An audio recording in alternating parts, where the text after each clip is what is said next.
Loukoumi's Good Deeds by Nick Katsouris. It was the first day of school. Loukoumi was riding the bus when all of a sudden it came to a complete stop. Loukoumi saw crossing guard Gus helping an elderly giraffe across the street. Loukoumi called out to Gus and said, "That was very nice of you." And Gus replied, "Helping others is a wonderful thing. Make someone smile. Do a good deed. Lend a hand to a friend in need. Whatever you do, whatever you say, do something nice for someone today." It makes me happy to make someone smile, to do a good deed, to lend a hand to a friend in need. Whatever I do, whatever I say, I'm glad that I did something nice today. I like that one. It really all began with Nick Katsouris, the man who dreamed up Loukoumi and all the wonderful characters that you read in the book. And when he told me about the project, I was so excited. I got involved with the Loukoumi project because I'd met Nick Katsouris, the writer, at an event, a fundraising event, and heard that he was doing this book for children, and I thought, oh, I'd love to get in on the project. He wanted me to sing a song, and so I sang and wrote a song, but I also told him that I wanted to be one of the characters, and he was kind enough to accommodate me and allow me to be Fistiki. Happy anniversary, happy anniversary. Loukoumi's Good Deeds is to teach kids to do good things for others. Oh, it's so important to teach kids to do nice things for each other and for others because, that's just how the world works. I think it's important to teach kids to be nice to each other because that's one of the great gentilities of life. I mean, we should all be nice to each other. Makes life so much more enjoyable. Why wouldn't you want to be nice to someone? We get this one beautiful life that God has given us, and why spoil it by being mean to other people? It's easy to be mean. It's cooler to be nice. No, the nicest thing that I can remember that someone did for me was my yaya, my grandmother. I had been over at another little girl's house and had evidently taken the scissors and cut her hair.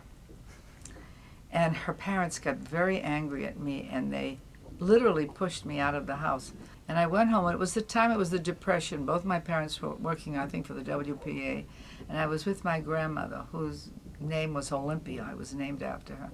And I was in this little alley, and she saw me, and I didn't move.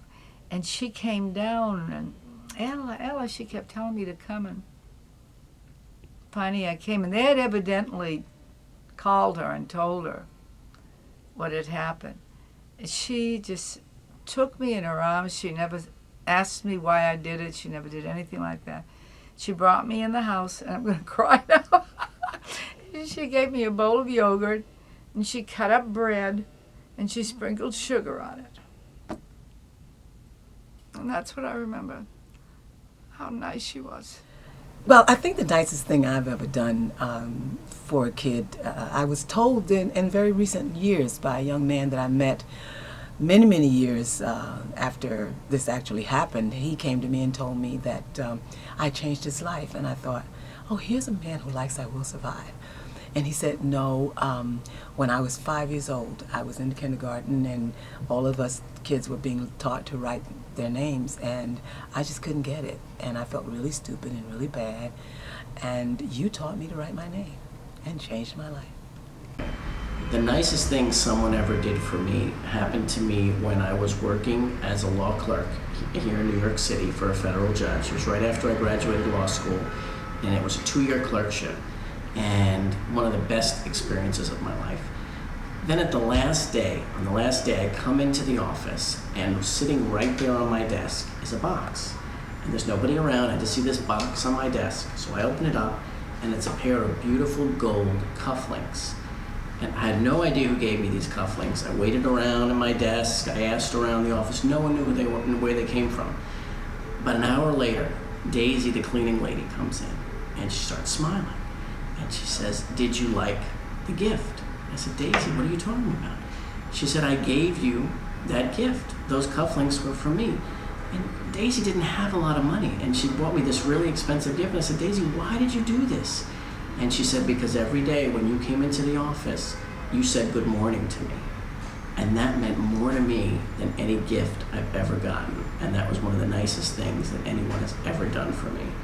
So that's one of the reasons why I wrote this book, to teach kids to do nice things for others, to be respectful of others, and together they can help make the world a better place. I think this book is wonderful. Loukoumi has the opportunity to send out a positive message to children. I think in this day and age, everything is so sad and gloomy, and I think children need hope. I think they need to have a direction and have a positive upbringing, and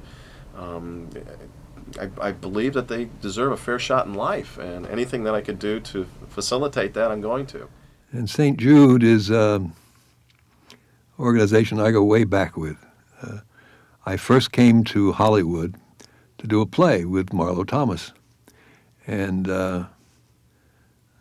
her father, Danny Thomas, was, I think, somewhere in that same area, was just starting his association with St. Jude's Hospital. So it's always a pleasure to be associated with them. I'm so blessed and so lucky to be in a position where I can help out others. I've had many great things happen to me these last few years, and to be in a position to help out St. Jude's and what they do for children in need, I'm so very blessed and grateful.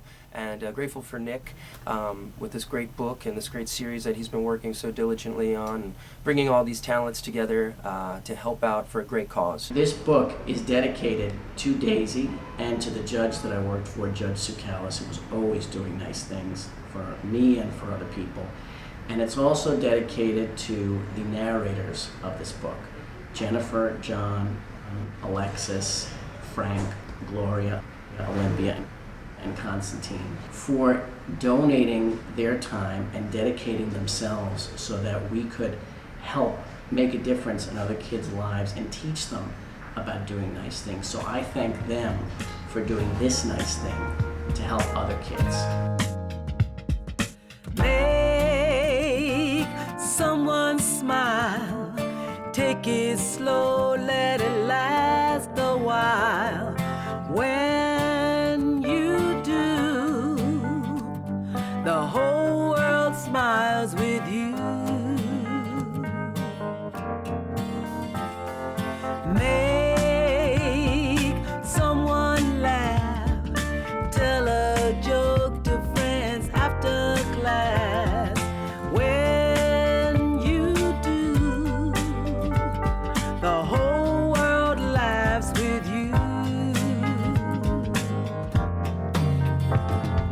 Take my hand, walk with me. Let's pretend we're painting rainbows. I can see there on your face a little grin is starting to show. Make someone smile, one you can see for at least